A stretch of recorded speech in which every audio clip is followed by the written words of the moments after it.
Hi, Alok. Very good evening. Hi, good evening, Shriram.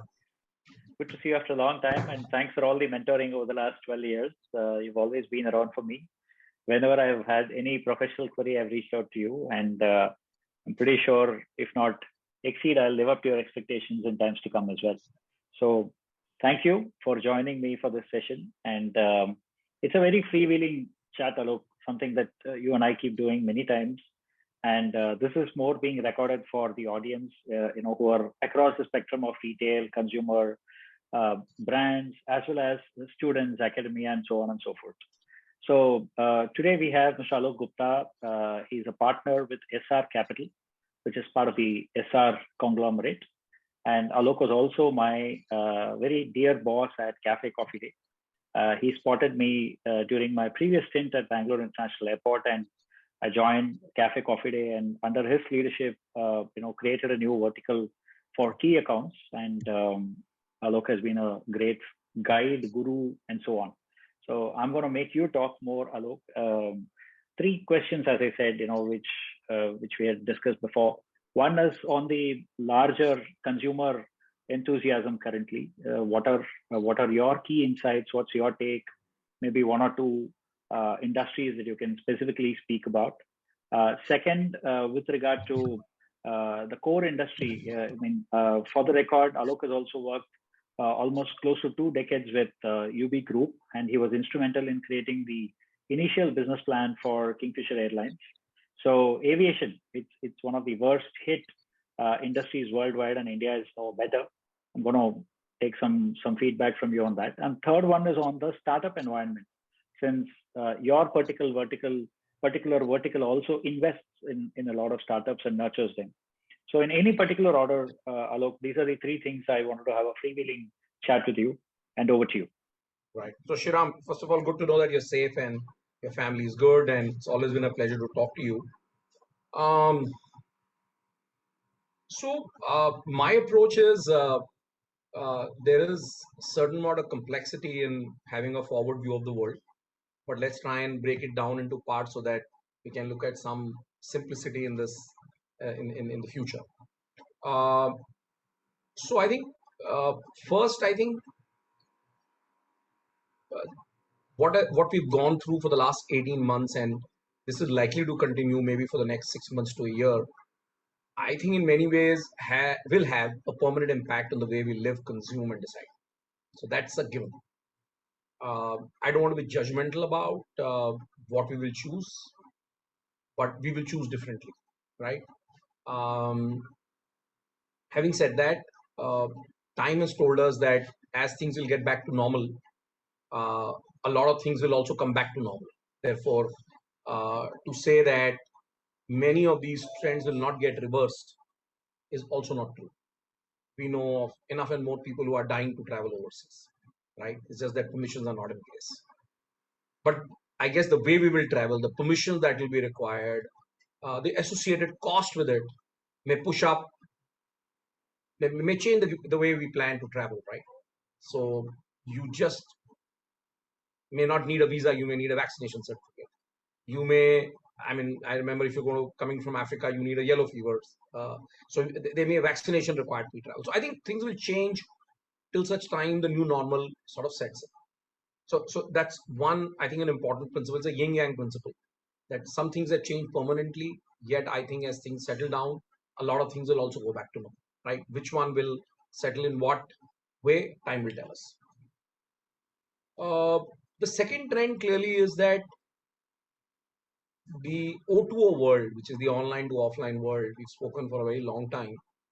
I think this world is going to become almost a virtual necessity for all businesses, especially consumer facing businesses, right? I think everybody in the last 18 months has discovered the ability to just about get anything ordered and delivered, whether it is gourmet cheese or whether it's a toothpaste.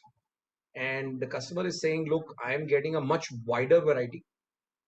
I have enjoyed and experienced brands that I'd never heard of, right?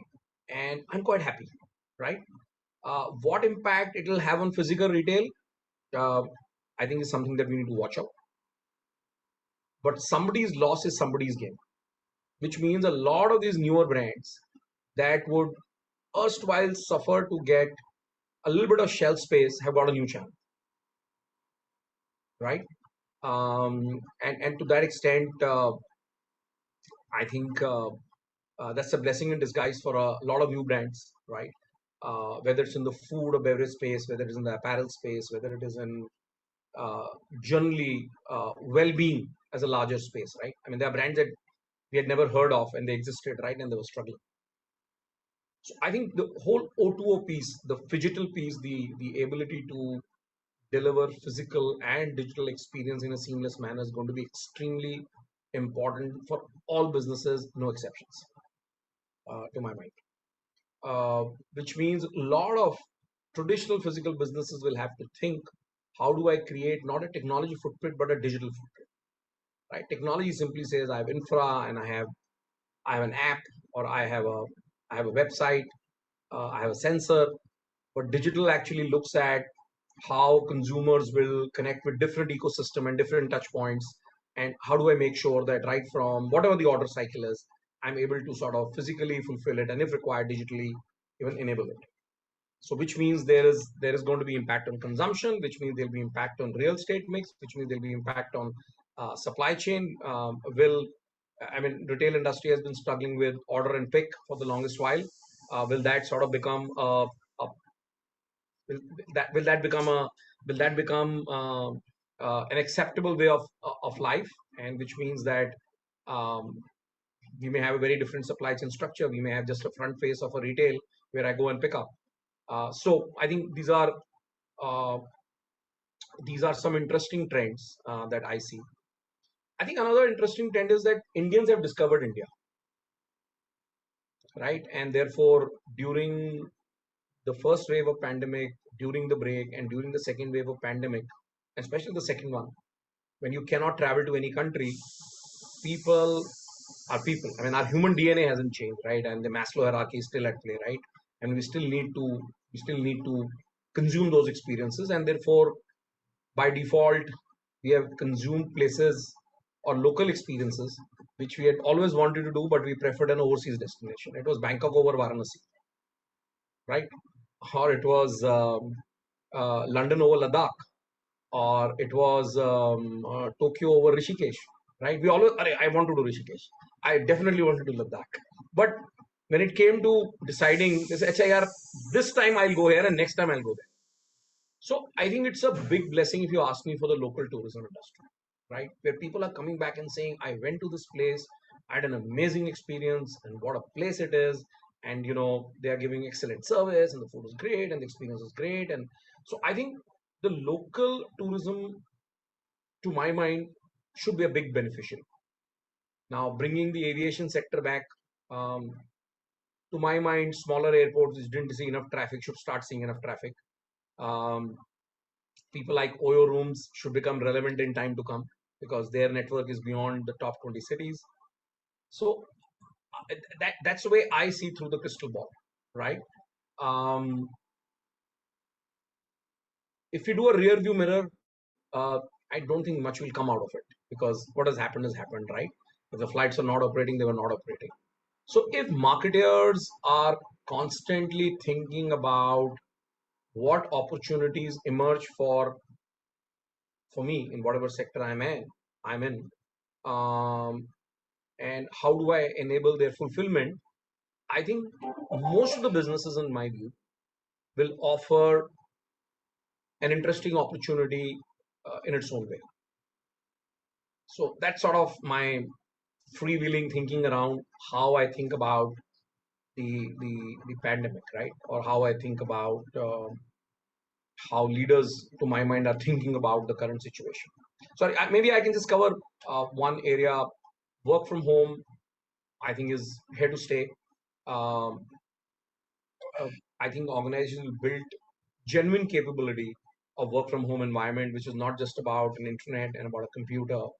A lot of our fellow colleagues live in houses which are not conducive to work from home. So I think a lot more work needs to be done in terms of physical well-being, emotional well-being, work-life balance. We'll have to bring in tools of productivity measures as we move forward. And I think organizations will do that. Some roles are permanently work from home, some roles are hybrid. depending on what industry you're in, right? So if you're in a retail, of course, you have to be at a retail outlet. But if you're an office staff, a lot of office staff role will go work from home. And that I think will impact commercial real estate in a serious way, right? Because I don't need that much space. If I don't need that much space, I'm going to give it up. But you look at the whole local ecosystem, the auto guy, the panwala, the khomcha, the vada pav guy, these are all catering to the office staff and the enabling ecosystem. So I think this is one area I'm not able to put my head around. That if there is going to be 30% people I want to work from home, there is 30% less consumption, right? And take it back to apparel. If I'm working from home, maybe the wear and tear on my apparel is not as much. The kind of apparel that I'm buying perhaps is very different. I can see consumption of shorts going up much and consumption of trousers going down, right? So because there is no wear and tear, maybe the life of the same shirt is much longer. So I think some of these I think are some of these will happen. The quantum of that is yet to be known. But those are sort of my thoughts. So I think this thing about work from home is something that all marketers should look at. It'll create your market, but also challenge some of the existing markets. Thanks, Alok, for those insights. In fact, two news articles which I read in the last 3 days. One was Shoppers Stop's annual report. Sales plunged by 50%, but the good news is about 6% or so of their total turnover comes from e-commerce. Now, Shoppers has had an e-commerce website for the last 9 years. Right. And this year, e-commerce was about 120 crores or so, which is 180% growth over last year. But it's still a very, very small figure. Right. And then compare it with the equivalent of a Jabong or a Myntra, which has been in the market for so many years. And then these guys have already been doing that for so long and habituated people. Right. Now, icing on the cake was the 7.8 million First Citizen Shop Stop members. So the kind of opportunity that a company like Shoppers is sitting is enormous. That was one interesting news which I read. Right. The second is Brooks Brothers from New York. It's a 200-year-old brand, and they filed for bankruptcy last year during the peak wave of the COVID pandemic. And there was subsequently another investor who came and resurrected the brands and all that. And yesterday I read that Brooks Brothers, which is most popular for their formal wear and dressing up for the Wall Street, is now getting into athleisure and home wear, as you rightly pinpointed. I mean, who would have thought that you could get comfort wear and at-home wear, athleisure wear at a Brooks Brothers? Right. But still, the CEO says that our focus consumer is not different. It's the same CXO, the same Alok Gupta kind of people. It's just that they were earlier buying stuff only for dressing up for office. Today they will buy a similar line which is for their home. So that's one point with it which I thought which is very relevant and in tune with what you just said. But tell me something, Alok. You've always been ahead in terms of ideas and execution and things like that. You're talking about O2O, digital. But one thing which I learned during the last 12 months is that humans are absolutely social animals, and more than adults, I figured out that children are even more social. We saw kids getting very, very restless because they were not going to school. Right. We felt that this is a cohort which is probably glued into their smartphones and messaging apps and so on and so forth, but not meeting people at all today. Kids across age groups, I think, have had huge tantrums throwing it. So given this scenario, I mean, if of course they need to be seen separately, but when at some point there is a tipping point. So what's the future of cafes, Alok? Do you think people will socialize like before? Maybe for the next 12 months, the habit could be different, but thereafter, because today from a coffee day to a Starbucks to a McDonald's to anybody for that matter, the food gets delivered to the doorstep, and it's almost minus the seating and minus the ambiance, it's almost the same. And we have figured out in 2012 or 11 how different and difficult it was for coffee day. We created the box and it was behind a scooter and all that. But today, I think a decade later, things have moved so fast. So is there a future for socializing in public in the context of cafe retail? Right. So I just want to make one more point. I think a lot of physical retailers did not focus on their single biggest asset, that was data. Data is new gold, right? So you spoke about Shopper Stop's program, or you talk about Brooks Brothers talking to the same customer. The reality is at the till, we do not capture enough data. If there are errors, we don't clean it up. That is the new gold. at the end of the day, your ability to have a meaningful, relevant conversation with the customer depends on your ability to know the right, not just knowing the mobile number and spamming through a message, but actually it is about knowing a lot more, right? So the limited point that I'm trying to make is one opportunity for the physical retailers is to look at sanitizing the data and get to a point where, and this is my point between technology and digital. If you want a digital journey, your first start point is data. Who am I talking? When am I talking? What's the right time to talk? What's relevant? What's not relevant? If I make, how do I do an A/B testing around it? How do I run my campaigns? I mean, that really is a digital world. So I know of a lot of companies which have started to look at data with a very different set of eyes because they have served millions of customers over a longer period of time. And Brooks Brother example is about brands that are trying to adapt and see opportunity for themselves. And after all, I'm talking to this customer and his or her needs a change, and it's fashion merchandise, so how can I change it? So I think that's really where my whole thing about O2O and adapting and looking at the customer and figuring out how the lifestyles are changing and opportunities will emerge. uh, I'm a big believer that traffic will be back as far as eating out uh, and cafes are concerned. I think they fulfill two very different needs. Um, eateries are functional yet social, whereas cafes are social and eateries. So they're just the reverse, right? A lot can happen over coffee. It was all built around the hypothesis or a key insight that you need a place where you can have conversations, right? And I think conversations are not going to dry up, right? So in my mind, there is no doubt that the first beneficiary of things opening up are going to be eateries because they are safe places for you to meet, right? They are places where you can go and connect and go back to Maslow again, roti kapda or makan. I have to go out. That's a bare minimum experience that I'm looking at. So in my mind, I would be not even cautiously optimistic. I would be optimistic that this sector will bounce back. Of course, it has seen the rough end of the pandemic as well, but I think this is one sector that will bounce back as well. Super. So thanks for the reassurance, and I'm also looking to meet you for a coffee as soon as we can. Moving away a little bit from coffee to the startup ecosystem. I think India is at the cusp of a huge explosion in terms of the startup ecosystem. A couple of days back, Paytm announced that they're going to raise 22,000 crores, and this was followed by Zomato, and this was followed by so many other brands. Dodla, which is a South-based dairy company, is up in the next few days. Flipkart is told today that they're going to be in the IPO as well. Now, at a very high level, why would you need to do an IPO? It's a different discussion altogether.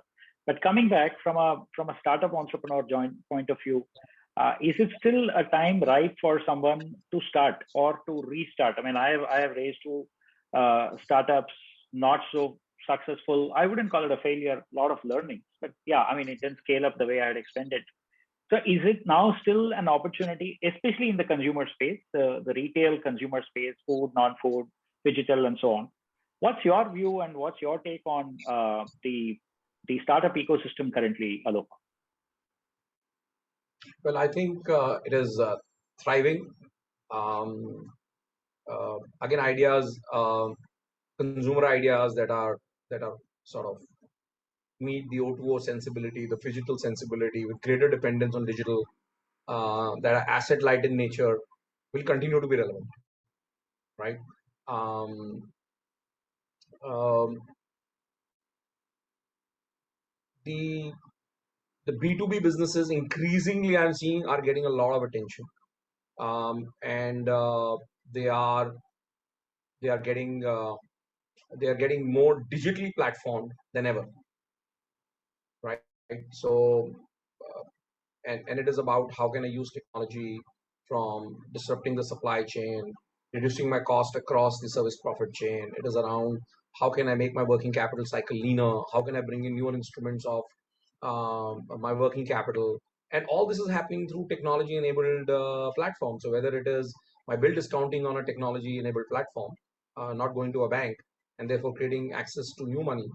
I mean, it's all happening, and it's all growing at a very, very fast pace. A lot of startup uh, are also going to be globally relevant, right? Especially in the tech services space, and therefore markets are going to be beyond India and not just India.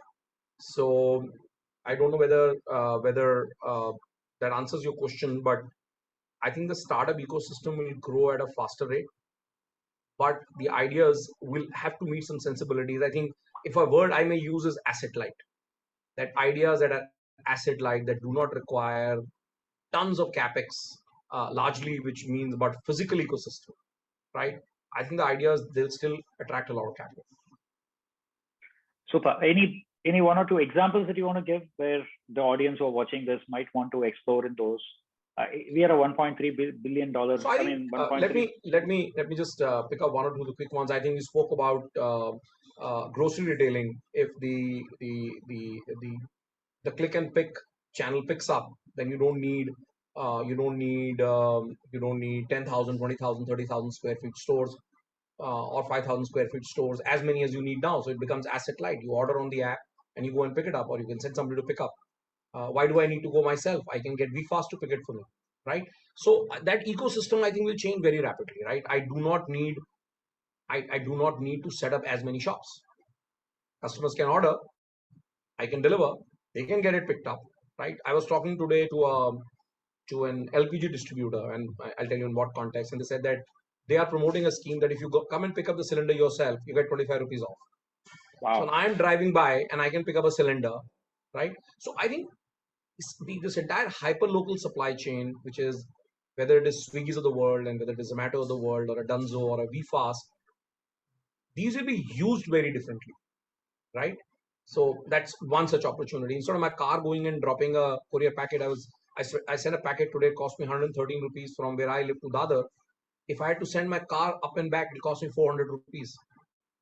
Now that's an idea of an asset light, right? Model saying that, why do I need to have a driver? Why do I need to have a car? How will it impact car? I mean, so there are these observations which are on thick data, not necessarily big data, which tell you that customers are changing. One of our investee companies is in the green energy space, which is actually challenging this entire constraint of pipe. Today, when you look at gas, there is a pipe. This company is trying to challenge and saying that, hey, I will make gas available in areas where there is no pipe, but I will create a digital infrastructure which ensures that's absolutely asset light. So the entire inventory is a flow through inventory from the terminal all the way to the customer. Through IoT, you are picking up consumption cycles in real time, and you are only in real time matching the inventory to make sure that inventory is not at a warehouse. Which means instead of a 30,000 square feet warehouse, you need only a 10,000 square feet. Which means the capex is lower. Which means you need lesser points. So this thinking is coming through practically every business, that how do I make my business asset light. So I mean, I can give many more examples, but I think you will find in and around hyper local is a, I mean, I could have one bakery delivering to thousands of customers. I don't need to open multiple bakeries. That's an asset light model. So my brand is known. Cloud Kitchen is an asset light model, right?